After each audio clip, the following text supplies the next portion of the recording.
अस्सलामु अलैकुम प्यारे दोस्तों, अगर आप आशिक रसूल हैं तो इस वीडियो को लाइक करें और कमेंट बॉक्स में या रसूल अल्लाह जरूर लिखें ताकि हमें पता चल सके कि कितने आशिक रसूल इस वीडियो को देख रहे हैं। प्यारे दोस्तों, आज आप सभी के लिए प्यारे आका हजरत मोहम्मद मुस्तफ़ा सल्लल्लाहु अलैहि वसल्लम के हुस्न मुबारक के बारे में एक ऐसा मौजिज़ा लेकर आया हूं जिसे सुनने के बाद यकीनन आपका दिल तड़प जाएगा। और आज की वीडियो में और आज के वाक़ये में आपको यह जानने को मिलेगा कि जो प्यारे आका से सच्ची मोहब्बत करता है उसका इम्तिहान कैसे लिया जाता है। जितनी ज़्यादा मोहब्बत आप अल्लाह से करेंगे उतनी ही मोहब्बत आप अल्लाह के नबी से करेंगे और उतना ही बड़ा आपका इम्तिहान लिया जाएगा। इसीलिए यह बात कही जाती है कि हर हाल में अल्लाह का शुक्र अदा करना चाहिए और नाशुक्री नहीं करनी चाहिए। प्यारे दोस्तों, अगर आज आप परेशान हैं तो हो सकता है कि यह अल्लाह आपका इम्तिहान ले रहा हो, और जो सब्र के साथ इस इम्तिहान को पास कर लेता है वह यकीनन कामयाब हो जाता है। प्यारे दोस्तों, आप सभी को बता दें, रिवायत में आता है कि एक नौजवान शख्स जो निहायत ही खूबसूरत था और उसने प्यारे आका का दीदार कर लिया था, और जब उसने प्यारे आका का दीदार किया तो वह आका को दिल दे बैठा, यानी वह आप सल्लल्लाहु अलैहि वसल्लम से मोहब्बत करने लगा था। वह आपका दीवाना हो गया और हर एक चीज आप पर कुर्बान करने के लिए तैयार हो गया। प्यारे दोस्तों, उस नौजवान शख्स का नाम मुसअब बिन उमैर था। आप सभी को बता दें कि वह प्यारे आका की बारगाह में हाजिर हुए और आका से यह कहने लगे, प्यारे आका, अब मैं आपका हो चुका हूं। जब से मैंने आपका दीदार किया है मैं दीवाना हो चुका हूं। मैं आपसे मोहब्बत करता हूं, हर पल बस आपका ही ख्याल रहता है। मुसअब बिन उमैर रजी अल्लाहु ताला अन्हु की यह बात सुनने के बाद प्यारे आका ने फरमाया कि सच्ची मोहब्बत जो होती है वह इम्तिहान लेती है। क्या तुम इसके लिए तैयार हो? तो यह बात सुनकर मुसअब बिन उमैर ने कहा, हाँ मेरे प्यारे आका, अब मैं आपका हो चुका हूं और आपके लिए कुछ भी कर गुजरने को तैयार हूं। प्यारे दोस्तों, इसके बाद आका ने मुसअब बिन उमैर को कलमा पढ़ाया और उन्हें मुसलमान बना दिया। लेकिन प्यारे दोस्तों, आपको बता दें कि मुसअब बिन उमैर रजी अल्लाहु अन्हु के जो घर वाले थे गैर मुस्लिम थे, यानी वे ईमान नहीं लाए थे। आप सभी को बता दें कि मुसअब बिन उमैर के जो घर वाले थे वह बहुत ही ज्यादा अमीर थे, यानी बहुत ही ज्यादा मालों दौलत रखने वाले थे। मुसअब बिन उमैर के जो पिता थे, जो उनके वालिद थे, वह मक्का के एक कबीले के सरदार थे और बहुत जानी मानी शख्सियत के मालिक थे। और मुसअब बिन उमैर अपने माँ बाप की इकलौती औलाद थे। प्यारे दोस्तों, इसका मतलब यह है कि आप बहुत बड़े रईस और अमीर थे, और इकलौती औलाद होने की वजह से आपकी जो परवरिश हुई वह शाही घराने के मुताबिक हुई थी। आपका जो लिबास था वह भी शाही घराने का होता था। जो खाना आपको खिलाया जाता था वह भी शाही अंदाज में खिलाया जाता था। और आपकी जो माँ थीं वह आपसे बहुत ज्यादा मोहब्बत किया करती थीं। इसका मतलब यह है कि मुसअब बिन उमैर की जो परवरिश थी वह मक्का के बाकी बच्चों से अलग हुई थी। यहां तक कि जब आप घर से निकला करते थे तो आपके लिबास, आपके अंदाज और आपकी खूबसूरती को देखकर लोग दूर से ही आपको पहचान लेते थे कि मुसअब बिन उमैर आ रहे हैं। लेकिन जब मुसअब बिन उमैर रजी अल्लाहु अन्हु ने इस्लाम को कबूल कर लिया, मुसलमान हो गए, तो इसके बाद जब वह अपने घर गए तो उन्होंने अपने घर वालों को यह बात बताई कि मैंने इस्लाम कबूल कर लिया है, मैं मुसलमान हो चुका हूं। प्यारे मुसलमान भाइयों, इतना सुनना था कि उनके जो घर वाले थे, जो उनसे बेइंतहा मोहब्बत करते थे, उनकी मां जो उनकी एक पल की जुदाई को भी बर्दाश्त नहीं कर सकती थीं, जिन्होंने उनकी परवरिश एक राजा महाराजाओं की तरह की थी, वही घर वाले यानी वही मां बाप उनसे नफरत करने लगे और उन्हें बुरा भला कहने लगे। मेरे प्यारे मुसलमान भाइयों, सिर्फ वजह यह थी कि उन्होंने कलमा पढ़ लिया था और मुसलमान हो गए थे। यहां तक कि उनके घर वालों ने उन्हें सताना शुरू कर दिया और उन्हें परेशान करना शुरू कर दिया। मैंने आपको शुरुआत में ही बताया था कि जो सच्ची मोहब्बत होती है वह यकीनन इम्तिहान लेती है। ऐसा इम्तिहान लेती है कि यकीनन आपके होश गुम हो जाएंगे। प्यारे दोस्तों, मुसअब बिन उमैर के जो माँ बाप थे वह अब उन्हें परेशान करने लगे, उन्हें तरह तरह की तकलीफें देने लगे। यहां तक कि उनका खाना बंद कर दिया गया उनको पानी देना बंद कर दिया गया और आपके जो कपड़े थे उन्हें भी छीन लिया गया। इसका मतलब यह है कि उनके माँ बाप उन्हें परेशान करने लगे ताकि वह मजहब इस्लाम को छोड़ दें। प्यारे मुसलमान भाइयों, इसके बावजूद मुसअब बिन उमैर ने यकीनन इन सभी बातों को नजरअंदाज कर दिया। चाहे वह कितने भी परेशान रहे, लेकिन वह परेशानियों को सहते रहे, क्योंकि वह जानते थे कि सच्ची मोहब्बत जो होती है वह इम्तिहान लेती है। यहां तक कि उनकी मां, जो अपने बेटे के बारे में हर बात जानती थीं, वह जानती थी कि मैं अपने बेटे को किस तरह से कंट्रोल कर सकती हूं। प्यारे दोस्तों, मुसअब बिन उमैर की वालिदा ने उनसे यह बात कही कि अगर तुम इस्लाम धर्म को नहीं छोड़ते, अगर तुम मोहम्मद मुस्तफ़ा सल्लल्लाहु अलैहि वसल्लम के दीन को नहीं छोड़ते, तो मैं आज से खाना पीना छोड़ दूंगी। प्यारे दोस्तों, इतना सुनना था कि मुसअब बिन उमैर ने यह कहा, ऐ मां, अगर तू खाना नहीं खाएगी तो मुझे तकलीफ होगी। मैं तुझसे बेइंतहा मोहब्बत करता हूं। मैं तुझे तकलीफ में देखना नहीं चाहता, लेकिन प्यारे आका के लिए तेरे जैसी हजारों माओं को मैं कुर्बान कर सकता हूं। इतना सुनना था कि घर वाले जो थे गुस्से में आ गए और उन्होंने उन्हें घर से निकाल दिया, यहां तक कि उनके कपड़े भी छीन लिए गए। प्यारे दोस्तों, ये वही मुसअब बिन उमैर हैं जो जब घर से बाहर निकला करते थे तो लोग दूर से ही उन्हें उनके लिबास और खूबसूरती को देखकर पहचान लिया करते थे और कहते थे, देखो मुसअब बिन उमैर आ रहे हैं। और आज उन्हें इतनी ज्यादा तकलीफ दी गई कि उनके बदन से कपड़ा भी छीन लिया गया। इसके बाद मुसअब बिन उमैर ने मेंढे की खाल को अपने बदन पर लपेटा और मक्का से मदीना के लिए रवाना हो गए। जो भी मुसअब बिन उमैर को देखता उसकी आंखों में आंसू आ जाते। यहां तक कि जब मुसअब बिन उमैर मदीना पहुंचे तो सहाबाए किराम ने जब उन्हें इस हालत में देखा तो उनकी भी आंखों में आंसू आ गए और वह तड़प तड़प कर रोने लगे। यहां तक कि यह बात प्यारे आका सल्लल्लाहु अलैहि वसल्लम तक पहुंची। आप सल्लल्लाहु अलैहि वसल्लम अपनी बारगाह से बाहर आए और मुसअब बिन उमैर की हालत देखकर सहाबा से कहने लगे, देखो मेरा दीवाना आ गया। यह वही दीवाना है जिसकी परवरिश मक्का में सबसे जुदा हुई। यह वही आशिक है जिसके लिए शाही दस्तरख्वान बिछा करता था। यह उसी कबीले के सरदार का बेटा है और यही वह मुसअब बिन उमैर है जिसे लोग दूर से ही देखकर पहचान लिया करते थे। प्यारे दोस्तों, आप सल्लल्लाहु अलैहि वसल्लम की यह सारी बातें सुनकर सभी सहाबा रोने लगे। यहां तक कि प्यारे आका ने सहाबा को मुखातिब करते हुए कहा, कसम उस परवरदिगार की, कसम उस अल्लाह की जिसके कब्जे में मेरी जान है, तुम मुसअब बिन उमैर की जाहिरी हालत को मत देखो, तुम उनके दिल को देखो कि अल्लाह ने उनके दिल को रोशन कर दिया है, उनके दिल को नूरानी कर दिया है और मेरी मोहब्बत उनके दिल में भर दी है। उनके माँ बाप उनसे कितनी ज्यादा मोहब्बत किया करते थे, एक पल की जुदाई बर्दाश्त नहीं कर सकते थे, लेकिन आज मेरी मोहब्बत और मेरे इश्क ने उनकी यह हालत कर दी। इसने साबित कर दिया कि यह मुझसे किस हद तक मोहब्बत करता है। प्यारे दोस्तों, जो सच्ची मोहब्बत होती है वह यकीनन इसी तरह से इम्तिहान लेती है। और न जाने क्यों आज हम छोटी छोटी बातों पर परेशान हो जाते हैं। प्यारे दोस्तों, अल्लाह यकीनन जिससे मोहब्बत करता है उसी से इम्तिहान लेता है, और जितनी ज्यादा मोहब्बत होती है इम्तिहान भी उतना बड़ा ही होता है। इसलिए हर हाल में अल्लाह का शुक्र अदा करना चाहिए। बेशक अल्लाह सब्र करने वालों के साथ है। आप सब्र कीजिए, इंशाअल्लाह आपको ऐसा बेहतरीन इनाम मिलेगा जो आप यकीनन सोच भी नहीं सकते। प्यारे दोस्तों, यह प्यारे आका सल्लल्लाहु अलैहि वसल्लम के हुस्न का करिश्मा था कि जो भी उन्हें देखता वह देखता ही रह जाता, और जो भी उन्हें देख लेता वह अपने पूरे खानदान को उनके ऊपर कुर्बान करने को तैयार हो जाता। प्यारे दोस्तों, एक मोमिन तब तक मुकम्मल मोमिन नहीं बन सकता जब तक वह अपने माँ बाप से ज्यादा, अपनी बीवी बच्चों से ज्यादा, अपने मालो दौलत से ज्यादा प्यारे आका सल्लल्लाहु अलैहि वसल्लम से मोहब्बत न करे। और यकीनन आज हमें यह मालूम पड़ गया कि प्यारे आका की मोहब्बत किस तरह से इम्तिहान लेती है। प्यारे दोस्तों, अगर आप सच्चे आशिके रसूल हैं, नबी के चाहने वाले हैं, तो इस बात को जितना हो सके उतना ज्यादा शेयर कीजिए।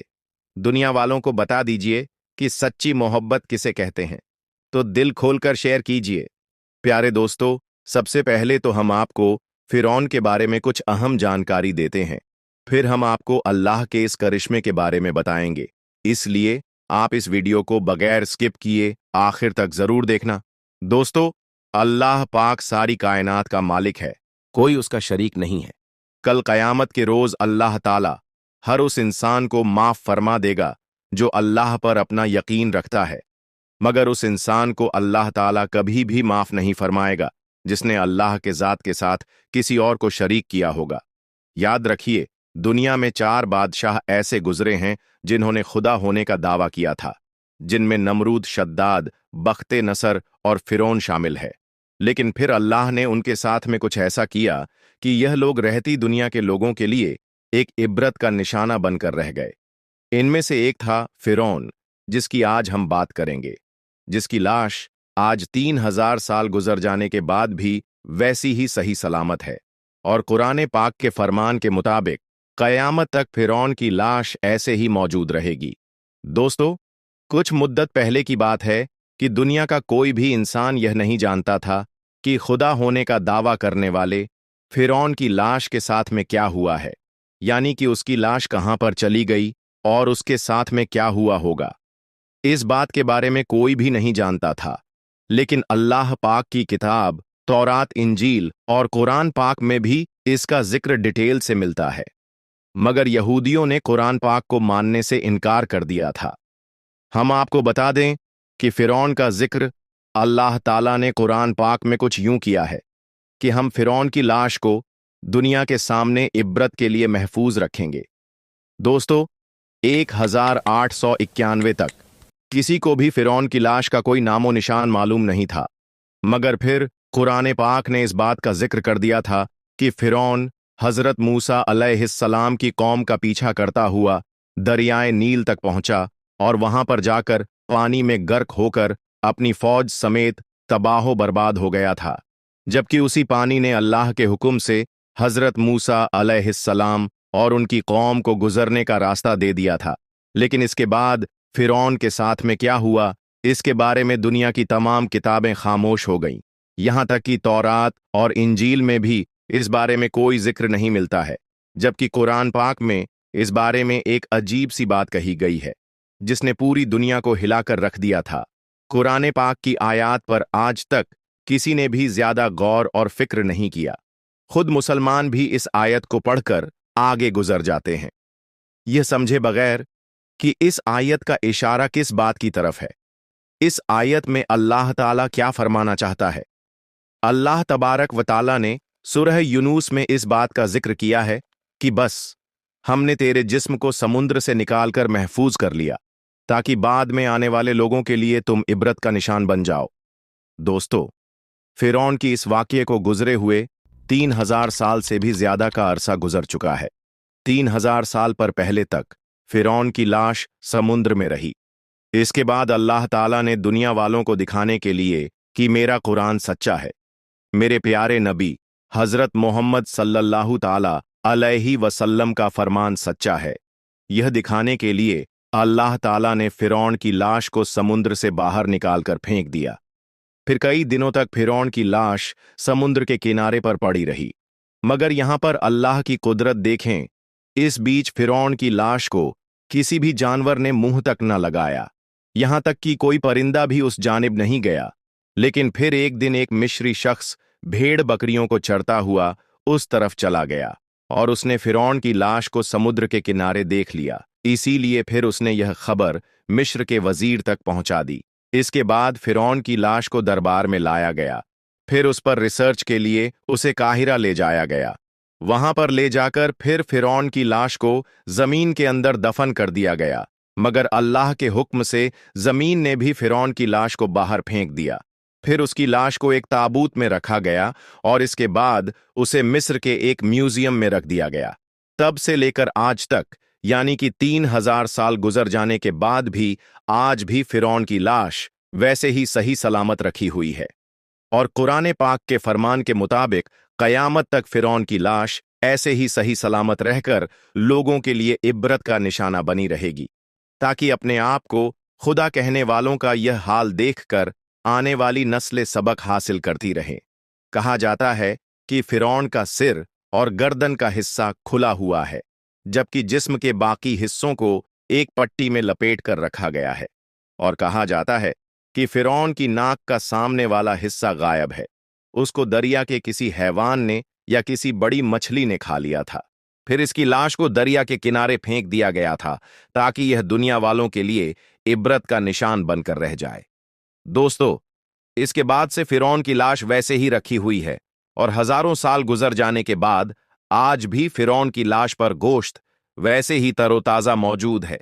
वल्लाहु आलम यह सच है या झूठ है, मगर ऐसा कहा जाता है कि जिस म्यूजियम में फिरौन की लाश रखी हुई है, उस म्यूजियम में चूहे भी छोड़े हुए हैं, जिनको हर साल 15 मार्च के दिन फिरौन की लाश पर छोड़ा जाता है, ताकि वह फिरौन के जिस्म का बढ़ा हुआ जो गोश्त होता है उसे खा ले और वापस फिरौन की बॉडी अपने असल दायरे में आ जाए।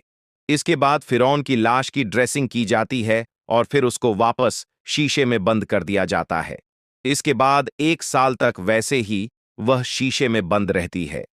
फिर जब अगले साल 15 मार्च का दिन आता है, तो उसे फिर से वापस बाहर निकाला जाता है और उसकी बॉडी पर चूहे छोड़े जाते हैं और फिर वापस ड्रेसिंग करके शीशे में बंद कर दिया जाता है। अल्लाहू अकबर। दोस्तों, यही वजह है कि आज हजारों साल गुजारने के बाद भी फिरौन की लाश सही सलामत है। आज पूरी दुनिया अपनी आंखों से देख रही है कि अल्लाह ने किस तरह से फिरौन की लाश को महफूज करके रखा है। किस तरह से दुनिया भर के लोग फिरौन की लाश को देखने के लिए पहुंच रहे हैं। वह फिरौन जो कभी अपने आप को खुदा कहता था, किस तरह से आज उसकी मम्मी पड़ी हुई है। ये देखने वालों के लिए एक इबरत नहीं है तो फिर क्या है कि हजारों साल गुजर जाने के बाद भी फिरौन की लाश सही सलामत वैसे ही पड़ी हुई है। दोस्तों, नेशनल जियोग्राफी की तरफ से अब भी एक ऐसा वीडियो सामने आया है जिसमें देखा जा सकता है कि फिरौन की लाश पर जब किसी बात को लेकर रिसर्च जा रही थी, तो उस वक्त अचानक से फिरौन की लाश से कुछ आवाज आने लगी। कहा जा रहा है कि फिरौन की जुबान से जो अल्फाज निकले थे वह इब्रानी जबान के अल्फाज थे, और समझने वालों ने बताया है कि फिरौन की जबान से जो लफ्ज निकले थे उनका मतलब पता नहीं है। कुछ कहते हैं, यानी कि कुछ लोगों का यह कहना है कि फिरौन की लाश अब अल्लाह अल्लाह पुकार रही है। हालांकि कुछ साइंसदानों का यह भी कहना है कि पूरी दुनिया में इस वक्त इब्रानी जबान बोलने वाला कोई आदमी नहीं मिला, और ना ही इस भाषा को समझने वाला कोई जाहिरी तौर पर मिलता है। इसीलिए यह नहीं कहा जा सकता है कि फिरौन की लाश से जो अल्फाज निकले हैं, यानी कि फिरौन ने अपनी जबान में कुछ बोला है, उसका असल में क्या मतलब होता है। लेकिन फिरौन की इस वाक्य को देखकर और सुनकर आज गैर मुसलमान भी इस बात को मानने पर मजबूर हो गए हैं कि बेशक अल्लाह का कुरान पाक सच्चा है और अल्लाह के प्यारे नबी हजरत मोहम्मद सल्लल्लाहु अलैहि वसल्लम का हर फरमान सच्चा है। दोस्तों, फिरौन के इस पूरे वाक्य को अल्लाह ताला ने कुरान पाक में कुछ यूं बयान फरमाया है, और हमने बनी इज़राइल को दरिया पार करा दिया और फिरौन और उसके लश्कर ने सरकश और जुल्म से उनका पीछा किया। इसीलिए हमने दरिया का पानी चला दिया, जिससे वह वहीं पर गर्क होने लगे। हालांकि जब वह गर्क होने लगे तो फिरौन कहने लगा कि मैं इस बात पर अभी ईमान लाता हूं कि अल्लाह के सिवा कोई महबूब नहीं है। अब मैं मुसलमान होना चाहता हूं। तब उससे कहने वाले ने कहा, ऐ फिरौन, तू अब ईमान लाता है, इससे पहले तो तू बड़ा नाफरमान था, तू तो बड़ा फसादी था। आज हम तेरी लाश को हमेशा हमेशा के लिए बचा लेंगे, ताकि तू बाद में आने वालों के लिए एक इबरत का निशान बनकर रह जाए और तुझे देखकर लोग कयामत तक इबरत हासिल कर सकें। दोस्तों, यही वजह है कि फिरौन की लाश को ना ही दरिया ने अपने अंदर रखा और ना ही जमीन ने अपने अंदर रखा। हजारों साल गुजरने के बाद आज भी उसकी लाश वैसे ही महफूज है और कयामत तक फिरौन की लाश ऐसे ही महफूज रहेगी और लोग इसे देखकर इबरत हासिल करते रहेंगे। लिहाजा दोस्तों, हमें भी गुरूर और तकब्बुर से हमेशा बचकर रहना चाहिए। दोस्तों, ईगो जो होता है वह हमारे अंदर नहीं होना चाहिए। दोस्तों, आज हम आपको अल्लाह के जिस वली के बारे में बताने वाले हैं, वह सैयद पीर बाबा के नाम से मशहूर है। उनकी मज़ार मुबारक दिल्ली के परगना के हसनपुर डिपो के पास में बनी हुई है और उनके बारे में कहा जाता है कि आप बड़े ही जलीलुल कद्र वली अल्लाह हैं। और यही वजह है कि आज उस मज़ार पर मुसलमानों से ज्यादा हिंदुओं का जमघट लगा हुआ रहता है। इसलिए जो लोग भी सफर करने के लिए आते हैं वह सब आप रहमतुल्लाह अलैह की मज़ार के पास जरूर आते हैं और हाजिरी देकर जाते हैं और आपकी बारगाह में दिल जमी के साथ हाजिर होते हैं और हर वक्त अकीदतमंद लोगों का हुजूम लगा हुआ रहता है। वैसे तो पीर बाबा की बेशुमार करामतें हैं, लेकिन हाल ही में आपकी जो करामत दुनिया वालों को देखने को मिली है, आज हम उसी करामत के बारे में बात करेंगे। जैसा कि आपको मालूम है कि हाल ही में हसनपुर के इस मज़ार को इससे भी पहले निशाना बनाया गया था, लेकिन अल्लाह तबारक व ताला की मदद से इस मज़ार को आज तक कुछ भी नहीं हुआ। दोस्तों, इसी तरह इस बार फिर इस मज़ार को तोड़ने के लिए 11 बुलडोजर भेजे गए, लेकिन अल्लाह तबारक व ताला की करामत से वो उस मज़ार को तोड़ नहीं पाए, बल्कि उसको तोड़ते हुए सारे मजदूर और लेबर परेशान हो गए, लेकिन वह मज़ार टूट नहीं पाई। फिर अल्लाह ताला की करामत जाहिर हुई और जो भी बुलडोजर थे उनमें से 4 बुलडोजर खुद ब खुद टूटने लगे। दोस्तों, उस मज़ार को तोड़ने की वजह यह थी कि हुकूमत की तरफ से कहा जा रहा था कि वह मज़ार शरीफ अवैध जगह पर स्थित है, यानी गैर कानूनी जगह पर वह मज़ार बनाया गया है। लेकिन ऐसा बिल्कुल भी नहीं है, बल्कि हिंदुस्तान में बहुत से मंदिर, चर्च और गुरुद्वारा गैर सरकारी जगह पर बनाया गया है, लेकिन उसको अभी तक निशाना नहीं बनाया गया और ना ही उसको तोड़ा गया है। लेकिन सिर्फ मस्जिद और मज़ारों को ही क्यों निशाना बनाया जा रहा है? यह मुसलमानों से दुश्मनी है और यह मुसलमानों के साथ नाइंसाफी हो रही है। दोस्तों, इसी चीज को देखते हुए फिर अल्लाह तबारक व ताला ने मुसलमानों के साथ इंसाफ किया और जो भी बुलडोजर उस मज़ार को तोड़ने के लिए गए हुए थे, उनमें से कुछ बुलडोजर को अल्लाह तबारक व ताला ने तोड़ फोड़ कर तहस नहस कर दिया और अल्लाह तबारक व ताला की कुदरत का करिश्मा लोगों ने देखा और वह सब लोग हैरान और परेशान रह गए। कुरान पाक में अल्लाह तबारक व ताला ने फरमाया है कि जो लोग सब्र करने वाले हैं, अल्लाह तबारक व ताला उन्हीं लोगों के साथ है। इसलिए जो लोग भी, जो मुसलमान भी सब्र करते हैं, तो अल्लाह तबारक व ताला भी उन्हीं लोगों के साथ है। इसलिए अल्लाह ताला ने मुसलमानों का साथ दिया और उनकी मदद फरमाई और मज़ार पाक को टूटने से बचा लिया। अल्लाह ताला से दुआ कि अल्लाह तबारक व ताला हम तमाम मुसलमान भाइयों और बहनों को सीधे रास्ते पर चलने की तौफीक अता फरमाए। आमीन सुम्मा आमीन। दोस्तों, अब आपको हजरत सैयद शेर अली शाह का वाकया सुनाते हैं। आपका मज़ार मुबारक जम्मू कश्मीर के जिला पुंछ के गांव सिलेंडरा में मौजूद है। यह गांव अपनी खूबसूरती और ऊंची खूबसूरत पहाड़ियों की वजह से आसपास के इलाकों में बहुत ही ज्यादा मशहूर है और जहां हजरत सैयद शेर अली शाह जैसे वली अल्लाह मौजूद हों तो उस जगह की कद्रो मंजिलत और भी ज्यादा बढ़ जाती है। अल्लाह के इस वली का असल नाम सैयद सुल्तान शाह गाजी है। कहा जाता है कि आप शेर की सवारी किया करते थे, इस वजह से आपका नाम हजरत शेर अली शाह के नाम से मशहूर हो गया। आप सारी उम्र इश्क इलाही और मोहब्बत रसूल में मदहोश रहे। आप लोगों के साथ नरमी और मोहब्बत से पेश आते थे और यही वह खूबी थी जिसकी वजह से आप लोगों के दिलों पर हुक्मरानी किया करते थे और आपका हुक्म जंगली दरिंदों पर भी चलता था। हजरत शेर अली शाह से एक वाकया मंसूब है कि आप सिलेंडरा के गांव में मुकीम थे। आपसे मिलने कोई परदेसी कहीं से आ रहा था और यहां पहुंचते पहुंचते उसे रात हो गई। उसके साथ एक गाय भी मौजूद थी। रात गुजारने के लिए उस मुसाफिर ने जगह मांगी। आपके कहने पर उसने मवेशियों के कमरे में अपनी गाय बांध ली, लेकिन वहां पर आपका पालतू शेर भी मौजूद था। मुसाफिर के जहन में यह बात चल ही रही थी कि कहीं यह शेर मेरी गाय को खा नहीं जाए, लेकिन फिर भी उसने गए वहीं पर बांध दी। मगर आधी रात को उठकर वह क्या देखता है कि उसकी गाय को शेर खा गया है। उसने बड़ा ही अजीब मंजर देखा कि शेर उसकी गाय को पूरा खा चुका है। मुसाफिर ने सोचा कि वह सुबह उठकर शेर अली शाह से इस बारे में बात करेगा, लेकिन जब सुबह हुई और उसकी आंख खुली तो उसने देखा कि उसकी गाय वहीं पर मौजूद थी और उसने देखा कि हजरत सैयद शेर अली शाह अपने पालतू शेर से यह कह रहे हैं कि मुसाफिर और परदेसियों के साथ ऐसा सुलूक नहीं किया जाता।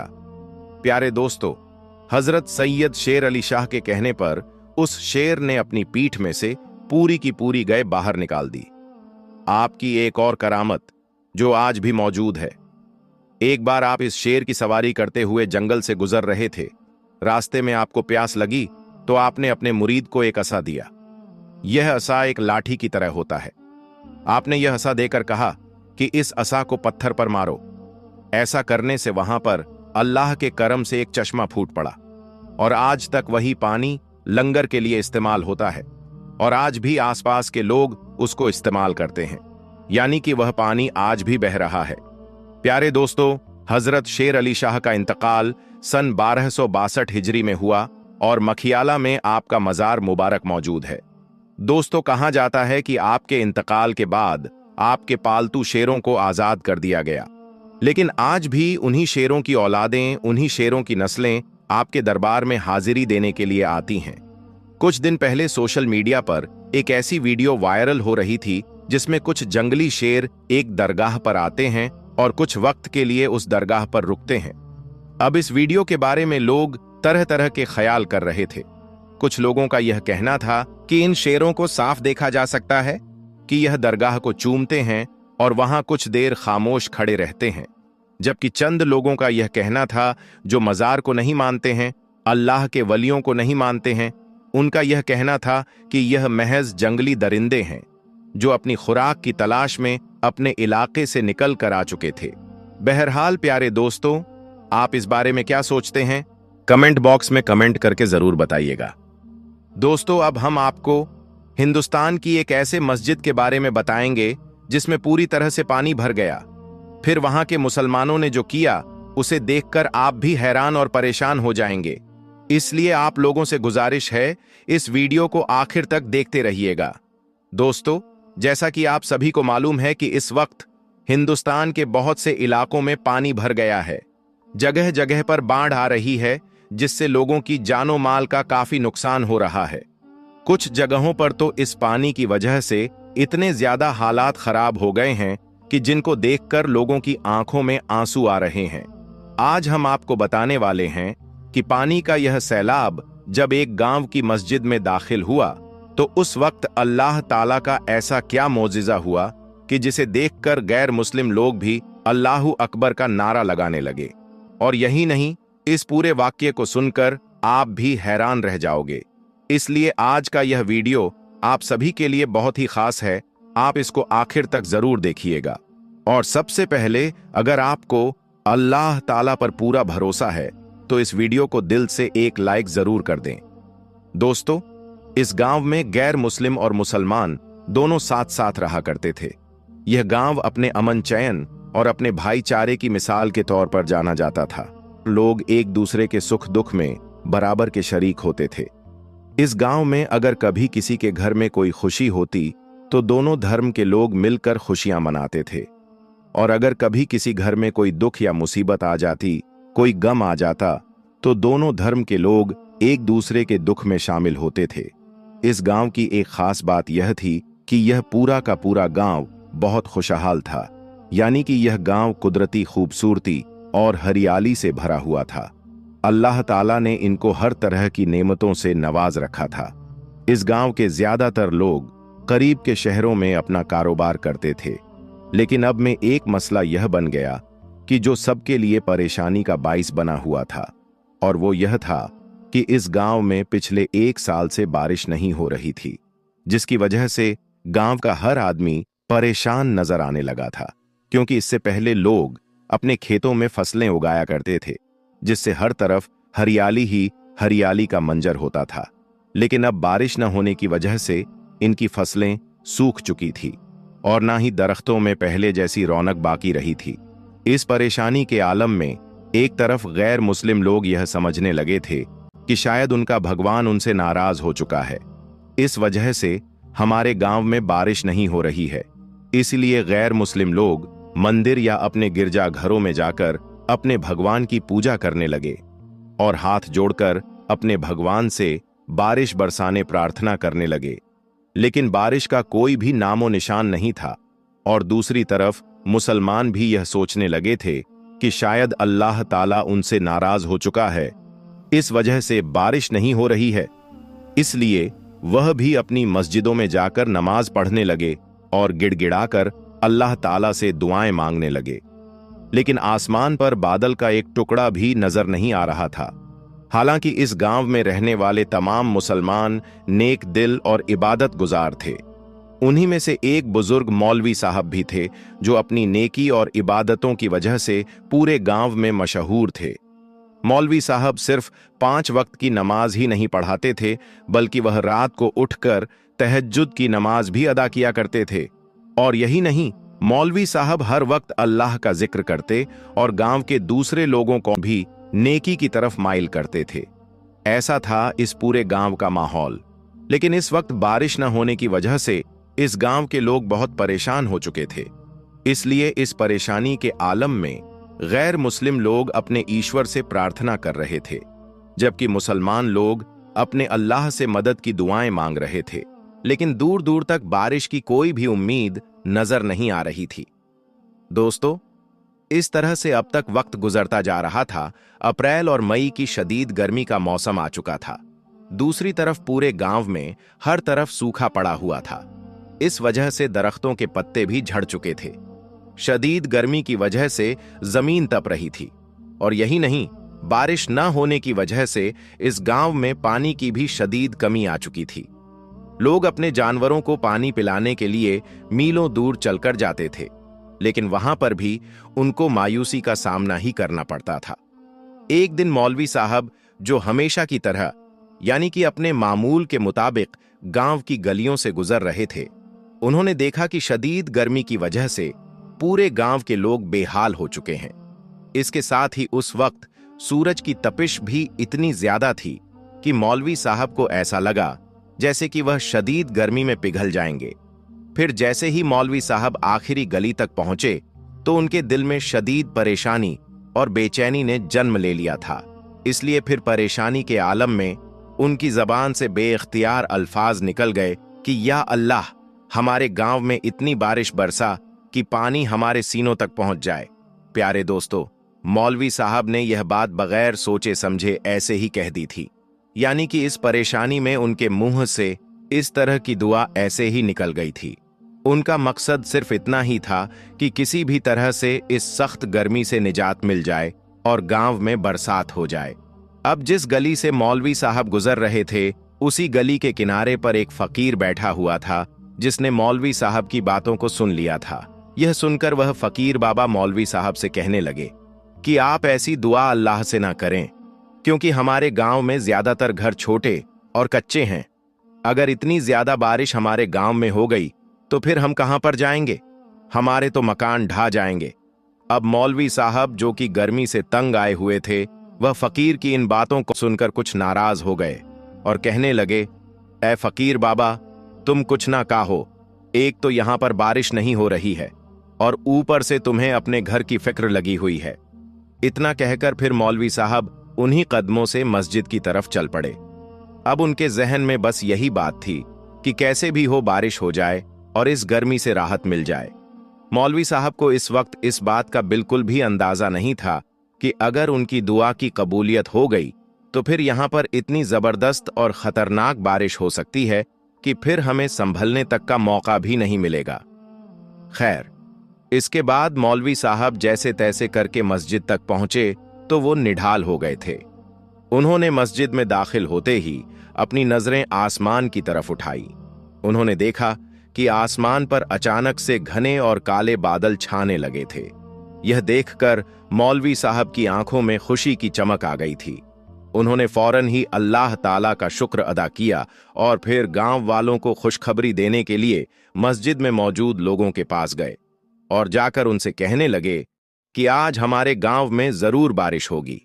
अब गांव के लोग, जो पहले ही बारिश के लिए तरस रहे थे, वह उन बादलों को देखकर बेहद खुश हो गए।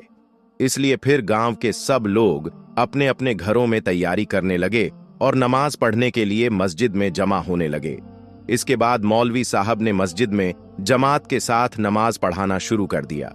फिर जैसे ही मौलवी साहब ने अल्लाहू अकबर कहा और नमाज पढ़ाना शुरू किया तो बाहर से बादलों की गर्ज और बिजली की कड़कने की आवाज सुनाई देने लगी। आसमान पर खतरनाक से बादल छा चुके थे और फिर देखते ही देखते बारिश शुरू हो गई। लेकिन यह कोई मामूली बारिश नहीं थी।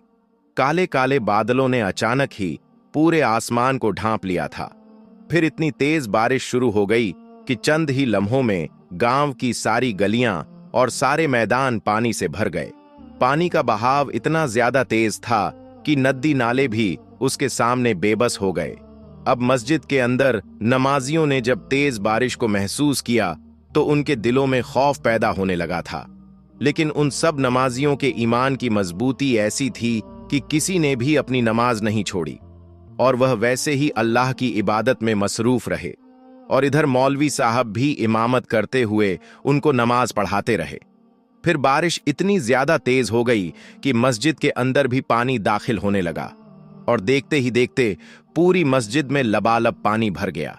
यहां तक कि पानी नमाजियों के सीनों तक पहुंच गया। दोस्तों, अब हर तरफ पानी ही पानी भर चुका था।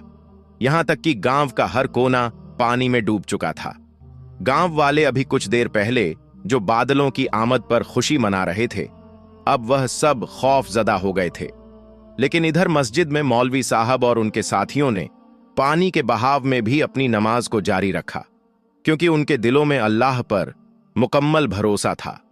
इसलिए उन्होंने पूरे ईमान के साथ अपनी इबादत को जारी रखा। अब दोस्तों, धीरे धीरे पानी बढ़ता ही जा रहा था, यहां तक कि पानी नमाजियों के सीनों तक आ गया। लेकिन तमाम नमाजी अल्लाह की मोहब्बत और उसकी रजा के लिए वैसे ही मस्जिद में नमाज अदा करते रहे। और फिर इस तरह से मौलवी साहब और सारे नमाजियों ने अपनी नमाज मुकम्मल की। और फिर उन्होंने मस्जिद के बाहर आकर देखा तो वह सब के सब हैरान रह गए, क्योंकि उन्होंने देखा कि उनका गांव मुकम्मल तौर पर पानी में डूब चुका है। वह जगह जो अभी थोड़ी देर पहले सूखी थी, वह जगह अब पानी के एक बड़े बहाव में डूब चुकी थी। गांव के लोग जो थोड़ी देर पहले खुशी से झूम रहे थे, अब वह सब के सब खौफ और परेशानी में मुब्तिला हो चुके थे, क्योंकि जिनके घर कच्चे थे वह पानी में ढह चुके थे। इसलिए अब ऐसे लोगों के लिए पनाह लेना भी मुश्किल हो गया था। हर तरफ से चीखों पुकार की आवाज आने लगी थी। लोग अपने प्यारों को बचाने की कोशिश कर रहे थे। गैर मुस्लिम अपने ईश्वर से और मुसलमान अपने अल्लाह से दुआ कर रहे थे। इसके बाद मौलवी साहब के दिल में एक अजीब सी हल पैदा हो गई। उन्हें एहसास हो गया कि उन्होंने परेशानी के आलम में जो दुआ मांगी थी वह बेसब्री से मांगी थी। इसीलिए अब वह एक बड़ी आजमाइश बनाकर गांव के तमाम लोगों पर नाजिल हो गई है।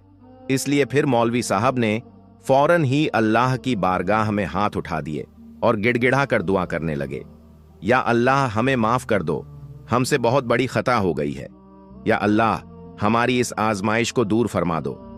दोस्तों, इधर मौलवी साहब का दुआ मांगना था कि उधर बारिश फौरन ही कम होने लगी और फिर बादल आहिस्ता आहिस्ता हटने लगे और इतनी शदीद गर्मी बढ़ गई कि जैसी गर्मी पहले भी कभी नहीं देखी। गांव वाले यह सब देखकर हैरान हो गए और जितना भी पानी था वह सब कुछ सूख गया था, लेकिन नदी नाले भरे हुए थे। अब गांव के जो लोग खौफजदा थे, उन्होंने देखा कि अब बारिश का जोर टूट रहा है। यह देखकर गांव के तमाम लोग भी खुश हो गए। फिर जब पानी काफी हद तक काम हो गया, खुश्क हो गया, तो लोग अपने अपने घरों की तरफ वापस लौटने लगे।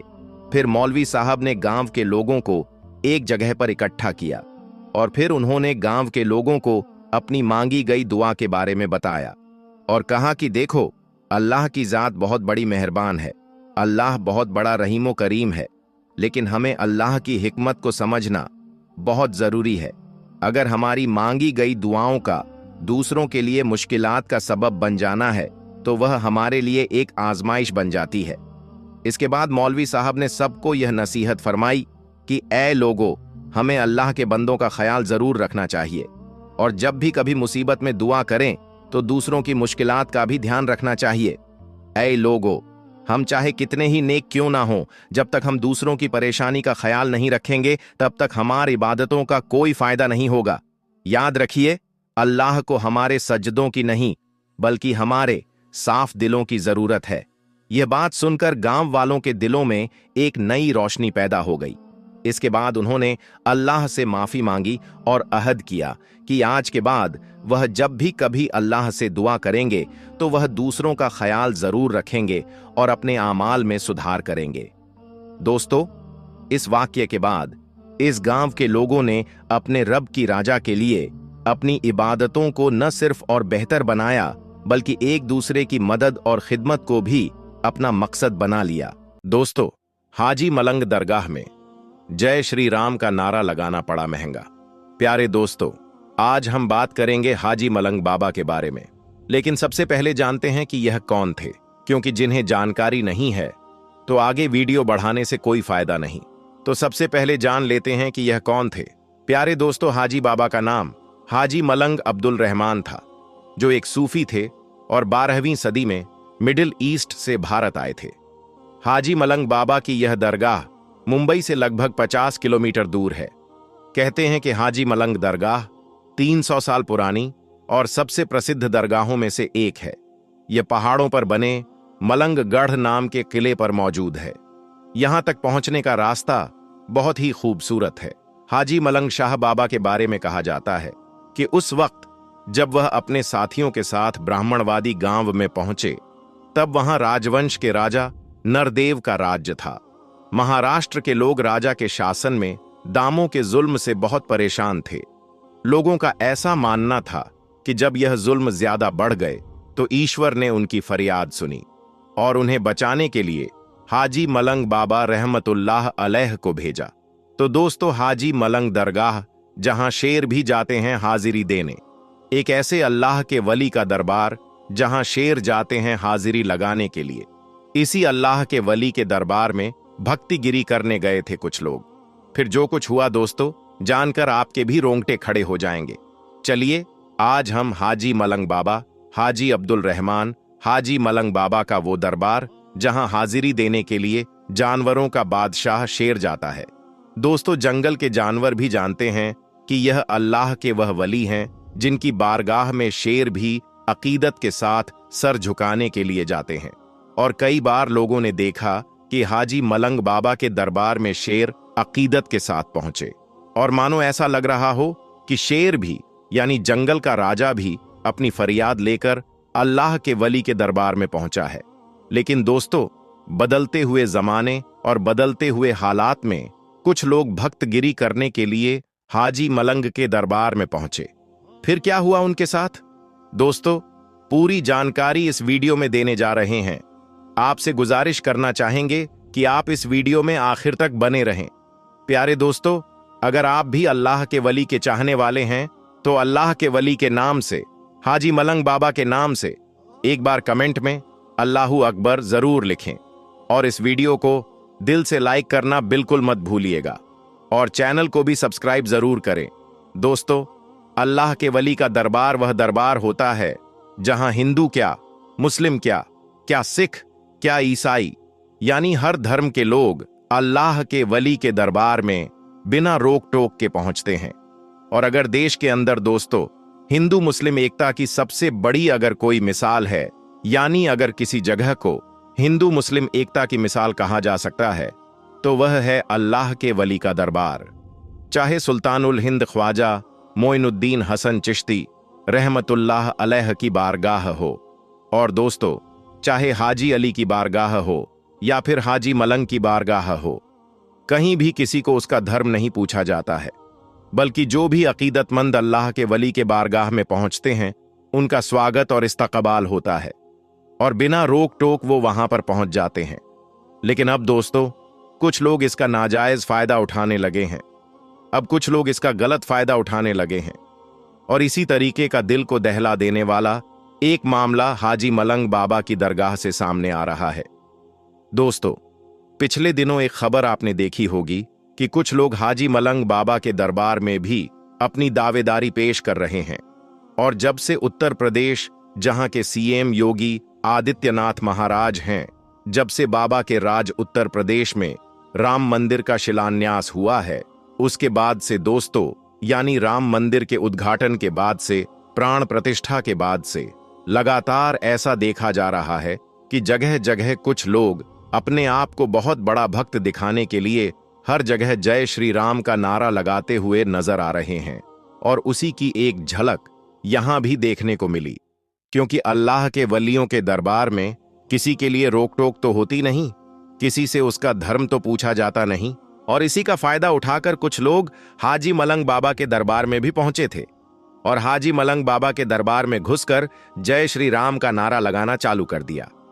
अब दोस्तों, यह लोग यह भी सोचते होंगे कि जय श्री राम का नारा अगर हाजी मलंग बाबा की दरगाह में हम जाकर लगा देंगे तो हमको सबसे बड़ा सनातन धर्म का अलमदार माना जाएगा, या फिर हमको बहुत बड़ा नेता या लीडर माना जाएगा। सनातन धर्म में बहुत बड़ी तारीफ वाला काम इसको गिना जाएगा।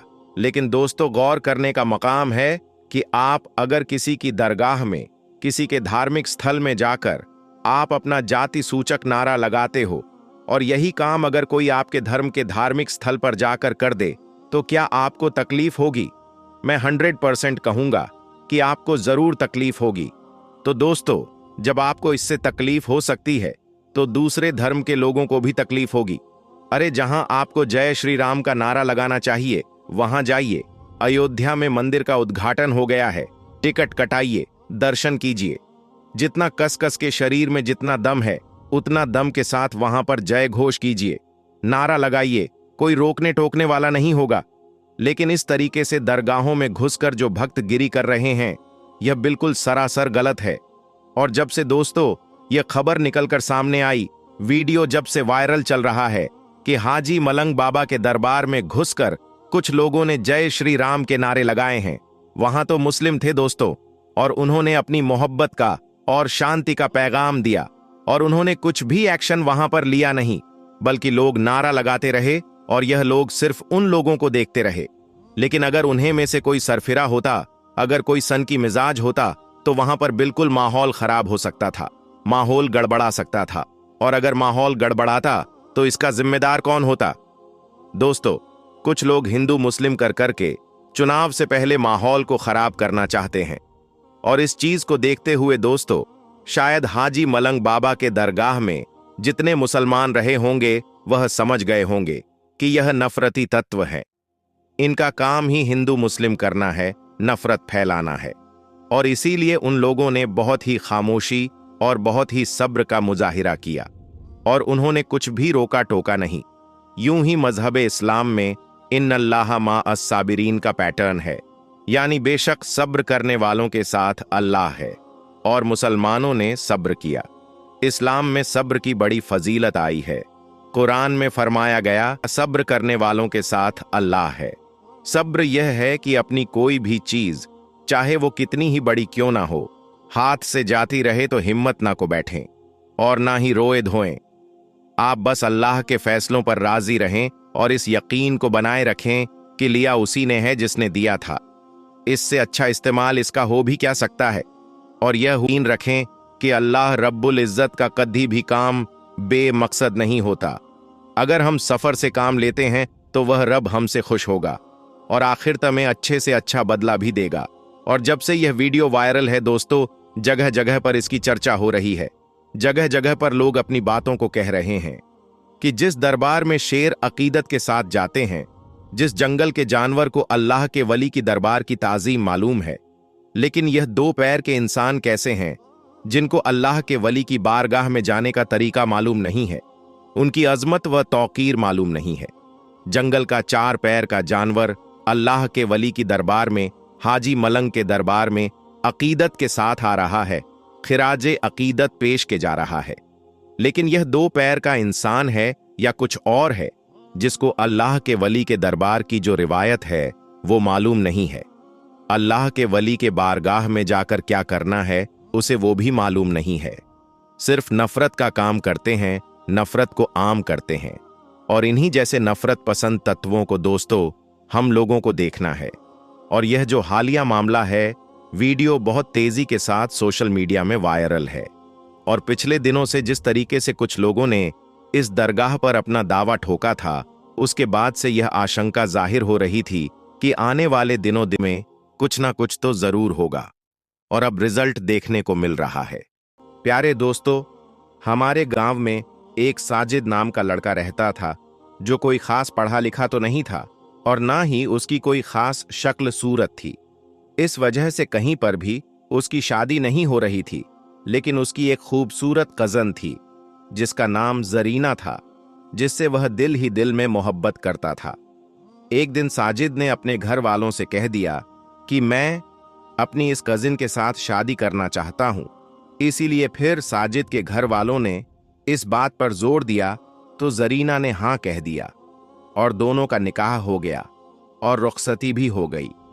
फिर जब जरीना साजिद के घर पहुंच गई और जब उसके साथ रहने लगी, तब उसे यह पता चला कि यह लड़का तो वाकई में एक जाहिल इंसान है। ये देखकर वो सोच में पड़ गई कि इसकी ना ही शक्ल सूरत अच्छी है और ना ही इसमें कोई अक्ल है। मेरी सारी जिंदगी इस जाहिल इंसान के साथ में कैसे गुजरेगी। बस यही बातें सोचकर जरीना ने अपने दिल ही दिल में साजिद को नापसंद करना शुरू कर दिया, लेकिन वह खामोश रही। और प्यारे दोस्तों, शादी के 3-4 दिन के बाद में आमतौर दुल्हन अपने माँ बाप के घर में चली जाती है। वैसे ही यह लड़की भी अपने घर चली गई, यह सोचकर कि मैं कभी भी इस घर में वापस नहीं आऊंगी। लेकिन उसको अपने माँ बाप के साथ में बात करने की हिम्मत नहीं हो रही थी, क्योंकि एक तो इनका करीब का रिश्ता था और दूसरा उसने खुद शादी के लिए हां की थी। तीसरे दिन साजिद अपनी बीवी को लाने ससुराल पहुंच गया और अपनी बीवी को साथ लेकर वो चल पड़ा। अब उन्हें एक गांव से दूसरे गांव में जाना था। रास्ते में बीवी ने शौहर से कहा कि मुझे बहुत जोर की प्यास लगी है, तो करीब ही एक कुआं था। शौहर उस कुएं के पास गया और अपनी गठरी एक तरफ रख दी और फिर डोल के जरिए पानी बाहर निकालने लगा। यह देखकर शैतान ने बीवी के दिल में ऐसी बात डाली थी कि उसने जाकर पीछे से अपने शौहर को धक्का दे दिया और जिससे उसका शौहर कुएं में जाकर गिर गया। बीवी ने अपने दिल में सोचा कि यह तो यहां पर मर जाएगा और मेरा हमेशा हमेशा के लिए इससे पीछा छूट जाएगा। ऐसी बातें सोचती हुई वह वापस अपने माँ बाप के घर चली गई और उसने वहां जाकर औरतों वाले नखरे करने शुरू कर दिए। वो रोती हुई अपने घर पहुंची। बाप ने जब अपनी बेटी को रोते हुए देखा तो उसने पूछा कि बेटी, क्या हो गया है? तो इस पर बेटी ने बताया कि मेरा शौहर मुझे एक जगह पर बिठाकर पता नहीं कहां चला गया था। काफी देर इंतजार करने के बाद भी वह वापस नहीं आया। मैं वहां पर अकेली थी, मैं बहुत डर रही थी, इसीलिए मैं घर आ गई। बेटी की ये बातें सुनकर माँ बाप को भी बड़ा गुस्सा आया। वह भी कहने लगे, अरे वह तो बड़ा बेवकूफ इंसान है, हमारी बेटी को वह इस तरह से कैसे लावारिस छोड़कर चला गया। तो प्यारे दोस्तों, यह तो हुई इधर की बात। अब उधर के बात सुनिए। जब उसका वह शौहर पानी में गिरा तो उसने अपनी जान बचाने के लिए अपने हाथ पांव मारे, तो उसका एक हाथ उस रस्से पर पड़ गया जिसके साथ में वह डोल बंधा हुआ था। उसने उस रस्से को मजबूती से पकड़ लिया और इस तरह से वह गिरने से बच गया। थोड़ी देर बाद उसने हिम्मत की और वह आहिस्ता आहिस्ता उस रस्सी के सहारे ऊपर चढ़ता हुआ कुएं से बाहर निकल गया। बाहर आकर वह सोचने लगा कि आखिर मेरी बीवी मेरे साथ ऐसा कैसे कर सकती है, उसने मेरे साथ ऐसा क्यों किया होगा। मगर कोई बात नहीं, मैं दोबारा उसे लेने जाता हूं, शायद वह बदल जाए। बस यही बातें सोचकर वह दोबारा अपने ससुराल चला गया। जैसे ही वह ससुराल के घर में दाखिल हुआ तो लड़की के माँ बाप ने उसे बहुत खरी खोटी सुनाई। वह कहने लगे, तू ऐसा बेअक्ल इंसान है कि हमारी बेटी को अकेला छोड़कर वहां से चला गया। तू तो बड़ा ही बेपरवाह इंसान है। हमारी बेटी को अगर कुछ हो जाता तो? इस तरह से उसने जो कुछ कहा उसने खामोशी से सुना। फिर आखिर में सिर्फ इतना ही कहा कि मुझे बहुत बड़ी गलती हो गई है, अब आगे ऐसा नहीं होगा, आप अपनी लड़की को मेरे साथ में भेज दें। जब लड़की के माँ बाप ने देखा कि इस बात पर वह बहुत शर्मिंदा हो रहा है, तो फिर उन्होंने अपनी बेटी से कहा, कोई बात नहीं बेटी, अब तुम इसके साथ में चली जाओ, अब ये ऐसा नहीं करेगा। अब उसकी बीवी फिर से उसके साथ तो चल पड़ी, लेकिन उसके दिल में एक बात बार बार आ रही थी और वह सोचने लगी कि अगर यह अनपढ़ है, बेअक्ल है, इसकी शक्ल अच्छी नहीं, पर उसने मेरे माँ बाप के सामने मेरे ऐब को छुपाया। इसका दिल बहुत बड़ा है। अगर आज ये मेरे माँ बाप के सामने मेरी हरकतें खोल देता तो मैं अपने माँ बाप को मुंह दिखाने के काबिल नहीं रहती। बस इसी बात से बीवी के दिल में ऐसी मोहब्बत पैदा हुई कि वह अपने किए पर बहुत ही ज्यादा शर्मिंदा हुई। उसने सच्चे दिल से अपने शौहर को अपना भी लिया। शौहर ने देखा कि उसकी बीवी अपने किए पर बहुत शर्मिंदा है और वाकई में उसमें काफी तब्दीली भी आ गई थी। इसी वजह से फिर अपनी बीवी के सामने उसने ये बात कभी दोबारा नहीं कही।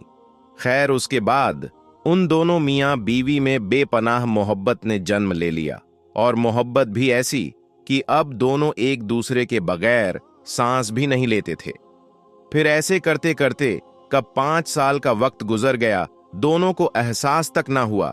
बस अब दोनों की जिंदगी में अगर किसी बात की कमी थी तो वह थी औलाद की कमी। दोनों को नेक औलाद की ख्वाहिश थी, मगर हर मुमकिन कोशिश के बाद अल्लाह ने उनको औलाद से नहीं नवाजा।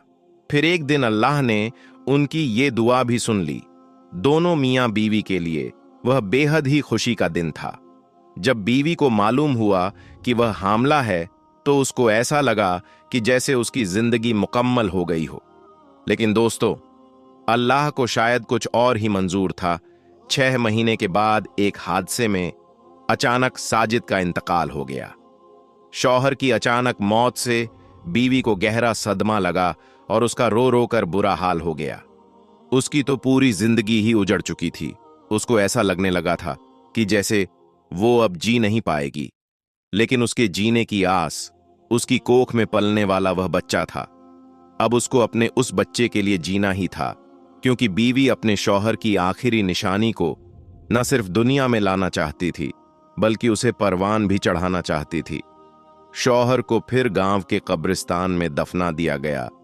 यह बीवी रोजाना अपने शौहर के कब्र पर जाती और वहां कुरान पाक की तिलावत करती थी। अब हर रोज कुरान पाक की तिलावत करना और रोना उसका मामूल बन गया था। कोई भी दिन ऐसा नहीं होता जब वह अपने शौहर की कब्र पर ना जाती थी। और इस तरह करते करते पूरे 9 महीने का वक्त बीत गया। तो अब वह वक्त भी आ चुका था जब इसका बच्चा कभी भी अब इस दुनिया में आ सकता था। एक दिन ऐसा हुआ कि बीवी अपने शौहर की कब्र पर बैठी रो रही थी, तो तभी अचानक से उस शदीद दर्द होना शुरू हो गया। दर्द इस कदर तेज होने लगा कि वह वहीं पर अपने शौहर की कब्र के पास में गिर गई और मदद के लिए पुकारने लगी। मगर कब्रिस्तान में दूर दूर तक कोई भी दिखाई नहीं दे रहा था जो उसकी मदद के लिए वहां आता। दर्द से उसे ऐसा लग रहा था कि जैसे उसका आखिरी वक्त आ चुका है। उसने अल्लाह से मदद के लिए दुआ की कि या अल्लाह, मैं अपने शौहर के आखिरी निशानी को इस दुनिया में लाना चाहती हूं। या अल्लाह, तू ही मदद करने वाला है। या अल्लाह, मेरी मदद फरमा। दर्द से तड़पते हुए बीवी को काफी वक्त बीत गया था, मगर वहां पर कोई भी उसके मदद के लिए नहीं आया था। अब तो दर्द की वजह से उसकी आंखें भी बंद होने लगी थीं। उस पर मौत की सी कैफियत तारी होने लगी थी कि इतने में अचानक से किसी ने पीछे से आकर उसका हाथ थाम लिया। उसने अपनी रोती हुई आंखों से देखा तो उसके होश उड़ गए। उसने देखा कि उसका हाथ थामने वाला कोई और नहीं बल्कि उसका शौहर साजिद ही था, जिसे देखकर वह रोने लगी और कहने लगी, साजिद, आप मुझे माफ कर दें। मैं आपकी आखिरी निशानी दुनिया में लाने से पहले ही शायद दुनिया छोड़कर जा रही हूं। शौहर ने प्यार से अपनी बीवी के माथे को सहलाया और फिर उसको उठाकर वहां से चल पड़ा। फिर जब बीवी को होश आया तो उसने देखा कि वह एक सुनसान जगह पर थी और उसे एक बच्चे के रोने की आवाज सुनाई दे रही थी। वह कुछ भी समझ नहीं पा रही थी। फिर उसने अपने शौहर को जोर जोर से पुकारा तो फिर एक औरत उसके पास आई और कहने लगी, मुबारक हो, अल्लाह ने आपको बेटे से नवाजा है। जरीना ने फौरन पूछा कि मैं कहां पर हूं, तो उस औरत ने बताया कि तुम बहुत बुरी हालत में थी। तुम्हें मेरे पास एक शख्स छोड़कर गया था। मैं इस गांव में दाई का काम करती हूं। अच्छा हुआ कि ठीक वक्त पर तुम यहां आ गई, वरना तुम्हारी और तुम्हारे इस बच्चे की जान भी जा सकती थी। जरीना ने पूछा कि वह शख्स कौन था। तो सूरत ने कहा कि उसने मुझे कुछ नहीं बताया, बल्कि उसने अपना चेहरा एक चादर से छुपा रखा था और तुम्हें मेरे हवाले करके पता नहीं वो शख्स कहां चला गया। प्यारे दोस्तों, वो अजनबी शख्स कौन था? उसका शौहर था या फिर कोई और था? जरीना आज तक इस बात को नहीं समझ पाई, लेकिन वह जो भी था वह अल्लाह की तरफ से गैबी मदद थी। उसने अपने बेटे को देखा और फिर सीने से लगाकर फूट फूट कर रोने लगी और अल्लाह का शुक्र अदा करने लगी। और आज सालों बीत गए, लेकिन जरीना ने अपने शौहर की कब्र पर जाना आज तक नहीं छोड़ा। जरीना आज तक अपने शौहर को नहीं भूल पाई। वह खुश है कि उसके शौहर की आखिरी निशानी यानी कि उसका बेटा उसके साथ में है।